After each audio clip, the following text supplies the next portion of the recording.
Yes. Yes. But like the comparison, like with me and some of the other guys. So that'd be something neat to see, the Harris Centers The Pirates playing in Williams. All right, welcome back to the third period. Now, this third period, even though the first period we talked about, second period we talked about the NBA playoffs, NHL playoffs starts next week. Tomorrow is the last day, which would be Saturday, April 30th, for the last day of the NHL, which will be between, I think it's the Kraken. Give me a second here. I'm having technical difficulties. Good. No, I'm not.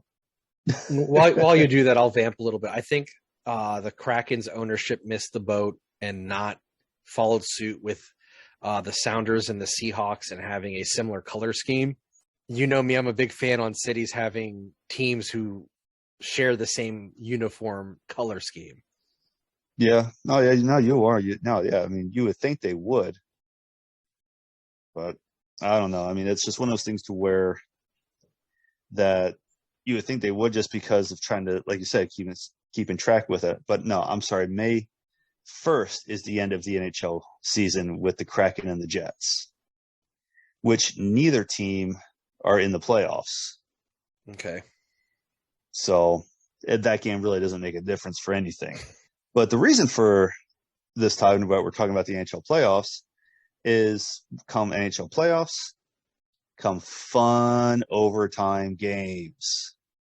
And I know me and you've watched our share of long overtime games. Yeah.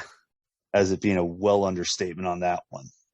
I think we should start talking about we should start off with the one we were talking about off the air, since that's the one fresh on our minds right now. Epic. Let's start on. So the Easter Epic took place on April 18th, 1987. It aired on ESPN. And it's called the Easter Epic because it began on the night before Easter and it ended on Easter morning. Yeah, that game and the fact that it was a game 7 made it even better. Just because game 7 alone are always fun to watch, but having it go 4 overtimes. So some really cool factoids about that game. So it was the first in Stanley Cup history that the road team won game 7 beyond the first overtime period. And it was the only playoff game that season to go beyond one overtime period. Yeah, it is rare for a game to go past the first overtime because some games, what I find interesting is with a lot of overtime games, as soon as it's overtime, they do the full intermission. But yet overtime could last 1 minute. Right. It could last 30 seconds. Or in this case, it could last 68 minutes and 47 seconds of overtime. It was a 6-hour and 18-minute game after the first face-off, and it ended at 1:58 a.m. How cool? I mean, and you know this as a Flyers fan because we're going to talk about the really famous Flyers game shortly too. But how cool would it have been to be in that audience, to be in the stands for that game? That's like putting in a day of work. Pretty much. I mean, it would hard to put in the words of that feeling being there, watching what you're watching.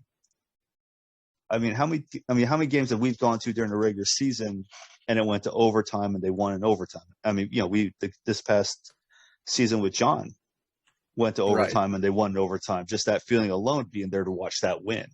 But imagine being playoffs, game 7, going this long of overtimes.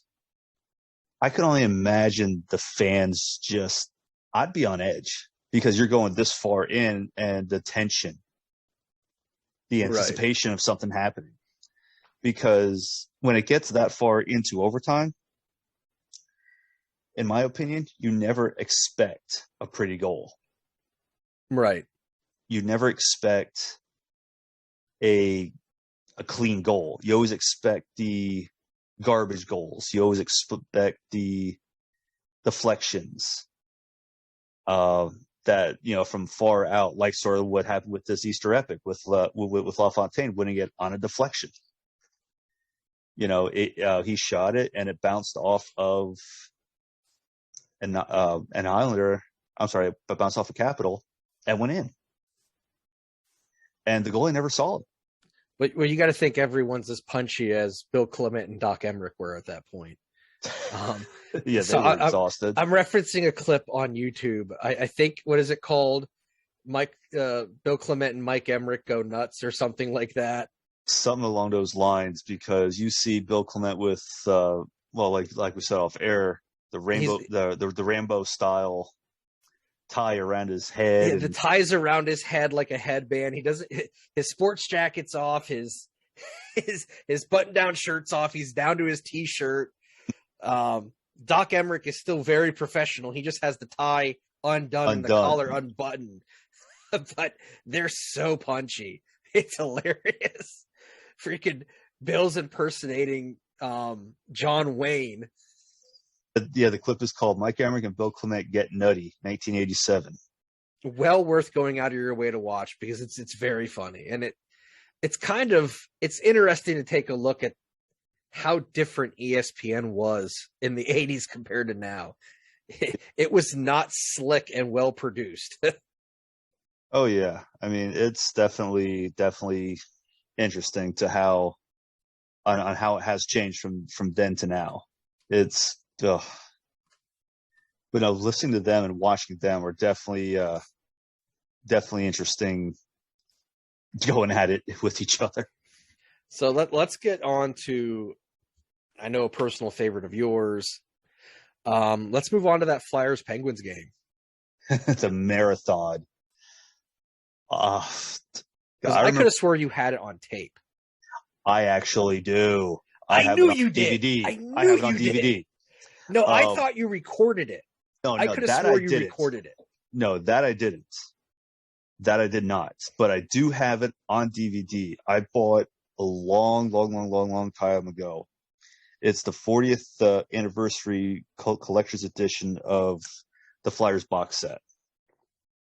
I bought this years ago, and in this set is that game, May 4th, 2000, where the game went to 5 overtimes, and that game became the third longest in NHL history.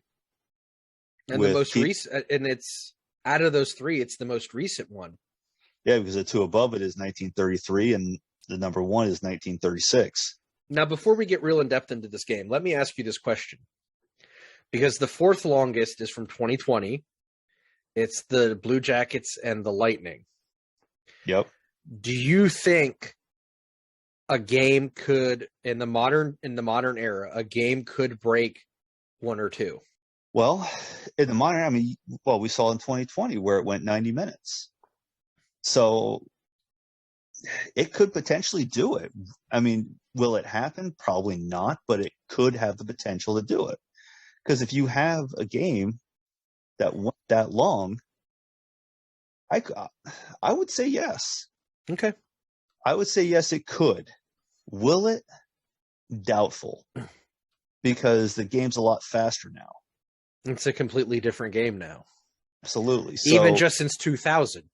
Absolutely. Because when that game happened, I remember watching it, of course, and Jaromir Jagr was just sitting on the bench. Jaromir Jagr playing for the Penguins at that time. Who would have thunk it? He's still playing. Still playing, but Jaromir, you see that name, everybody knows who he is right off the bat. But I remember they were saying he was cutting his glove, I guess, to get more, flexibility, and he didn't realize the puck went in, and that was to tie the game. Yeah. But like we were saying earlier about a lot of overtime goals are not pretty; they're ugly goals. This goal that Keith Primo scored in the 5th overtime was a pretty goal. And I can still picture it in my head of that goal. But no, I could definitely see those games going. I feel it could. I feel it could go in the modern era, it could do it. But you would have to get teams like, well, a game like we saw in 2020 between the Lightning and the Jackets go that distance. So, there's an oral history on NHL for this game, and there's a pretty comical quote from Keith Primeau. And the title of it is, "As the overtimes went on, things went a bit sideways for a few players." And Keith goes, "Usually on the road, the team orders pizza for the locker room. There's pizza for the guys, power bars. They were really popular at the time. The trunk of those was gone. The pizza was gone. Trainers are going up to the concession stands to see if there's absolutely anything there. The coaches were eating popcorn." I remember listening to that. They said players were getting IVs between intermission, between periods. They were getting IVs. They were that exhausted from playing, which is highly understandable. I mean, so yeah, they were trying to get pizza. They were trying to get food in, just for the guys, for something. He's playing on an empty stomach. Sometimes it's good, sometimes it's not. But here's a good one from Boucher. "The fourth overtime is when things really started to come unglued a little bit in the locker room. We went through all the pizza that was waiting for us. That was gone. We went through all the power bars and granola bars. That was gone. Jonesy came in and he was like, 'Somebody end this thing, please.' He was done. He was playing on one leg." yeah, I mean, if you think about it, you're playing a game and a half extra. Yeah. You're literally playing a game and a half, because it went 5 overtimes. It went 92 minutes of overtime. So you're playing a game and a half in overtime, not just your normal 3 periods, 60-minute game. So imagine how how these players feel. And that the fact that the game between the Columbus Blue Jackets and Tampa Bay Lightning back in 2020 was under 2 minutes shy of breaking that. Just imagine what these players go through, trying to get the energy, trying to stay hydrated. Yeah. And it's weird looking back on this game, how many players who at that time were named players in the NHL were in this game. Brian Boucher, who's now an analyst. Kasparaitis, John LeClaire, Ron Tudnut, Jaromir Jagr. And the list goes on for it. Simone Gagne. Oh, Simone Gagne. There's a name you don't hear anymore.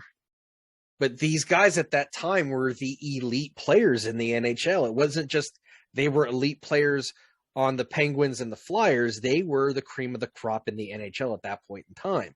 So this game, as it ages, carries a lot of history with it based on the players that were in the game, not just the game itself. It was hockey. It wasn't like it was like it is now. I mean, back then it was it was the grind of it. It was the physical aspect of the game. And that's an interesting thing, because some of the players even say that, what if we hadn't gone through that game? Would we have had legs for the Devils? Because they were so physically spent. Yeah. How do you recover from that? You really don't. You really don't. I mean, that's the thing. It's not easy for sure. Well, you were saying about names. Let's just go with the Flyers here. You had Mark Recchi. That's a name I haven't heard in a long time. You basically you had the Legion of Doom at that point. You had the Legion of Doom on there, which is John LeClaire, Eric Lindros, and Mikael Renberg. But let's not kid ourselves. Lindros was already a shell of himself by that point. Yeah, he was a shell of himself, but still, I mean, you have John Van. Yeah. And he has overtime experience back in 1996 when he lost in Game 4 to Colorado, and that game went 3 overtimes. And they lost that game 1-0. So you have, he had that experience with him, but just some of these names. Rick Tocchet. And that's just some of the names. Greg Berube. Mm-hmm. He was a Flyer at Capital, and he coaches the Blues. and that's just on the Flyers side. Give me a moment here. Lost my screen. No, you're fine. The Penguins had Kovalev, they had Kasparaitis, they had Straka. Oh, you're looking at that now? Yamir. Okay. Yeah, because I'm just trying to bring that up too now. Yeah, I mean they had a good list of players as well. These were two very good teams, and even the Flyers players even stated that they may not have had the technical skill that the Penguins had, but they made up for it in attitude and how they played. Mm-hmm. And it was a good combination of physical play and skillful play, and that's what makes to me as a viewer, that makes for a fun game to watch, is seeing these differences battle each other out on the ice. I think, and that's something that I struggle with the game now, is that it's too many teams are evenly matched now. Too many teams are too skillful, too technical, too fancy. But we talk about that all the time. There isn't. You don't have the enforcers. You don't have the physical play like you used to. But you don't. Some of the names for that: Tom Barrasso, Matt Barnaby. There's a fun name. Little Barnaby, that instigator. Alex Kovalov. It's not like the Penguins had, like we just said, some small names either. Right. So you got games like even with Easter, the Easter Epic, and that alone, then you have, the longest right now is 116 minutes of overtime. And that was between the Detroit Red Wings and the Montreal Maroons of 1936. That's how far back that's going. But like that's you closing said, in on almost 100 years ago. With let's say with the AHL, the last two longest overtimes belong to the Phantoms, the Lehigh Valley Phantoms and the Charlotte Checkers, 86 minutes, 48 seconds. And then the second one, and that was at 2018, was that one. Okay. Then 2008, it was the Philadelphia Phantoms and the Albany River Rats. Oh, back when they played in the old Spectrum. And that was 82 minutes, 58 seconds. So the AHL has its distance, but not as much as the AHL. Hershey was involved in the 19th longest in AHL. Back in 51. Yep. I think that's the only ones I see of them. There was the Pittsburgh Hornets back in 53. Wilkes-Barre in 05. The Phantoms again in 04. When they were still the Philadelphia Phantoms. So and what's the thing is, though, some of these names aren't even around anymore, like the Philadelphia Ramblers. Yeah. And, and that was the Calder Cup Finals between the Philadelphia Ramblers and the Cleveland Barons in 39. You got the ECHL, which is the East Coast Hockey League, which we've discussed already on the show. The Royals back in 16, they lost to the Wheeling Nailers for 44 minutes, 30 seconds. Wheeling Nailers, the Penguins affiliate. Yeah, and I think right now the Royals are the Flyers affiliates. Yeah, Flyers affiliates. And that's interesting because they started out as the Kings affiliate, which made no sense geographically, but. Well, I kind of understand by the name. No, I understand by the name, but I'm just saying when they launched, it didn't make a lot of sense geographically. Geographically, no, it didn't. And then I'm trying to think I think there was somebody else before they became the Flyers one. I'm trying to think here. There's a website where I can find that out. Hold on. Please hold while we try to connect you. You keep talking. I'll get it pulled up. Capitals. Is that who it was? At 9th, 2012, the Royals became the affiliate of the Washington Capitals. At the end of the first season with the Capitals, the Royals won the Kelly Cup Championship, which is their Stanley Cup. The ECHL Championship, yeah. Yeah, by defeating the Stockton Thunders 4-1. Okay. So, yeah, I thought there was somebody before the Flyers. So, yeah, so you go the Royals, then the Phantoms, then the Flyers. Because I know when they were the Kings affiliate, Jonathan Quick, who is the goaltender now for the Kings, he played for the Royals, and Cool. he has two he has two Stanley Cups. Yeah, some of these overtime games are just, well, NCAA. They have these on here between UMass and Notre Dame. Let's see here where it occurred. Hockey East first round, best of 3 series back in 2015. Longest overtime was 91 minutes.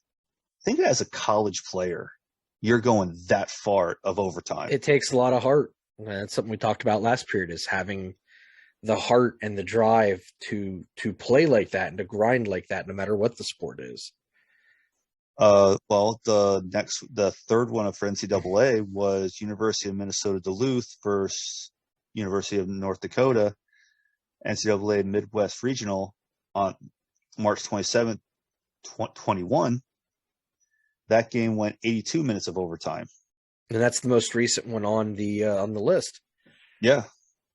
That is the most recent one on the list. Because 2015 was the longest in NCAA. But what's funny is none of them occurred during the finals, during the Frozen Four. I just find that part interesting. Well, you follow the Frozen Four pretty religiously, so. College hockey is fun to watch. It's just like watching college football. You want, these players are trying to make it big. But no, more hockey overtimes are just so, to me, they're so much fun to watch just because you never know, the craziest things can happen. Like the one game I was watching, it was the Red Wings and the Ducks. The Wings shot it from the point. They thought it went in. They were leaving the ice. Here it hit the crossbar and the post and came out. And yeah. And they reviewed it, of course, because of what it is. They reviewed that so long just to make sure they got that call right. And I mean, even the goalie knew it didn't go in, because I remember him starting to wave his arms like no goal. It was definitely interesting. It's just overtime games, and to see how far they can go, because I know every time I watch a playoff game, I'm always hoping for an overtime. And when it does go to overtime, I always question how long it goes, just because it's always neat to see. It's like Christmas morning for David, for those of you listening. Well, I was watching that game with the Flyers and the Penguins. That game ended around 2:30 in the morning. And you had school the next day. I don't think I did, because I think May 4th was a weekend. I seem to recall it preempting SmackDown, which would have been on a Thursday at that time. Great. Now we got to check this out. Way to go, Jason. Yep, you're welcome. Not That's really. what I'm No, here you're for. not. Here we go. May 4th was a Thursday. Was it? Okay, I guess. It was. Okay. I thought it was a weekend. Well, yeah, either way, at least the Flyers won. At least I went to school happy. At least I went to school happy. But yeah, watch overtime games for hockey or just any sport at this point, because you never know how long they're going to last. Just like you're a big baseball fan, you got extra innings. Who knows how long they're going to last. Right. So on that note, that'd be the end of the third. All right. So let's get to some plugs here. You can find me every Wednesday. Well, after this, actually the week we're recording was the final episode of season 2 of the Punk Popcast. We're going to go on a temporary hiatus here before season 3. When we're back, you'll find us every Wednesday, wherever you get your podcasts. I'm currently working on the Philly Baseball Together podcast under the Baseball Together umbrella. Every month you can join me and my co-host Tori as we discuss the goings on of the Phils. And you can listen to us either celebrate or commiserate the team, depending on how they're doing. You can find the Philly Baseball Together podcast wherever you get your podcasts. Shout out to Jonathan, the Bobble Bro, our third member of the team here on the District Baseball Together podcast, where every month he talks about the Nats and their farm system. And you can find that wherever you get your podcasts. Finally, the A Show, hosted by our friend Matt and his co-host Chris. It's a really fun wrestling podcast. If you're into fantasy booking, you're into drafting rosters, I was on it. It's a lot of fun to listen to, a lot of fun to partake in. You can find the A Show on CKCC Radio and wherever you get your podcasts. And then finally, in the description of every episode, you can find our link tree. Our link tree will take you to our social media profiles on Facebook, TikTok, Twitter, and Instagram. It'll take you to our YouTube channel where you can watch this episode when it's uploaded. It'll take you to our store, which is at naspod-creator.spring. Yep, .com. There we go. And that'll take you to our website where we got you hooked up with t-shirts, long sleeve shirts, and hoodies. It's still kind of cool out. If you need a hoodie, get a NASPOD hoodie. Kevin Dignam, the gentleman who won a free t-shirt from us from our store, wore his NASPOD shirt from his flight from Cape Cod to Las Vegas last weekend for the National Bowling Championships. He's a really good bowler. So he wore that to Vegas for us. Other than that, thank you for joining us for episode 44 of the Nine Other Sports Podcast. You can find us for streaming and download at Anchor.fm, Apple Podcasts, Spotify, Stitcher, Podcast Addict, and wherever you get your podcasts. Please do not forget to subscribe, rate, and review. If you want to watch us, I already mentioned it. Check us out on YouTube. David does the editing on those videos. He works very hard on them, and they always look absolutely stellar. Check us out if you want to actually see our reactions to each other as we're talking. Like when we were talking about Lumpy the Coal and the Canary for the Pottsville coal crackers last week. With that, I think we're done this week. I'm Jason. I'm David. And we'll talk with you next time. Have a good one.